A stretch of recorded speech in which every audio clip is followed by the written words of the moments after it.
കാക്കാൻ സമ്മതിക്കില്ലല്ലോ. ആ പോണു. ഷിഫ്റ്റിൻ്റെ മെക്കാനിക്കൽ സൈഡ് വീഡിയോസ് ഇടാൻ തുടങ്ങിയ ശേഷം എന്നോട് കുറേ ആൾക്കാർ ചോദിക്കാറുണ്ട്, പേഴ്സണലായി ചോദിക്കാറുണ്ട്, വണ്ടി എന്നും വർക്ക്ഷോപ്പിൽ തന്നെ എന്നും ഓരോരോ പണിയെടുക്കൽ തന്നെ എന്നൊക്കെ. അപ്പോൾ ഒരു കാര്യം മനസ്സിലാക്കേണ്ടതെന്ന് വെച്ചാൽ നിങ്ങൾ ഈ വണ്ടി തന്നെ 2012 മോഡലാണ്.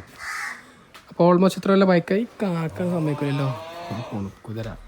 അപ്പോൾ 2012 മോഡൽ, ഓൾമോസ്റ്റ് 13-14 കൊല്ലം 14 കൊല്ലം ബൈക്കായി. അടുത്തുള്ള റിന്യൂവൽ 15 കൊല്ലത്തിനടുത്ത് ബൈക്കാവാനായി വണ്ടിക്ക്. അത് മാത്രമല്ല ഈ കാണുന്നതിൻ്റെ ഹൃദയം 2 ലക്ഷത്തിലധികം കിലോമീറ്റർ ഓടിയിട്ടുണ്ട്. മനസ്സിലാക്കുക, അതങ്ങ് മനസ്സിലാക്കുക. ഡീസലാണ് വണ്ടി, ഡീസൽ ഷിഫ്റ്റ്. അപ്പോൾ നമുക്കിങ്ങനെ അല്ലറ ചില്ലറ ചെറിയ ചെറിയ വർക്കൊക്കെ എപ്പോഴും വരുമ്പോൾ നമ്മൾ എന്ത് ചെയ്യുക, അപ്പം ക്ലിയർ ചെയ്യാതെ വെച്ച് നടന്നാൽ അത് പിന്നെ ഒരു വള്ളിക്കെട്ട് കേസായി വരും.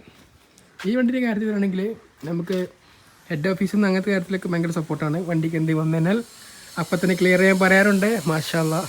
അത് അപ്പം അങ്ങനെയാണ്, അപ്പം അങ്ങനെയാണ് വണ്ടിയായിട്ടുള്ള ട്രീറ്റ്. വണ്ടി പറഞ്ഞാൽ നമുക്ക് ഭയങ്കര കാര്യമാണ്. അപ്പം നമ്മൾ എന്ത് ചെയ്യും, അതൊക്കെ അപ്പം ക്ലിയർ ചെയ്യാറുണ്ട്, ഇങ്ങനെ വെച്ചുകൊണ്ടിരിക്കാറില്ല. അപ്പോൾ ഇന്നലെ ഇപ്പോൾ ഒരു പണി കിട്ടിയെന്ന് വെച്ചാൽ തെർമൽ സ്റ്റാർട്ട്. അത് ഇപ്പോൾ കാര്യമൊന്നും അറിയില്ല, പറഞ്ഞിട്ടുണ്ടാവില്ല ചിലപ്പോൾ.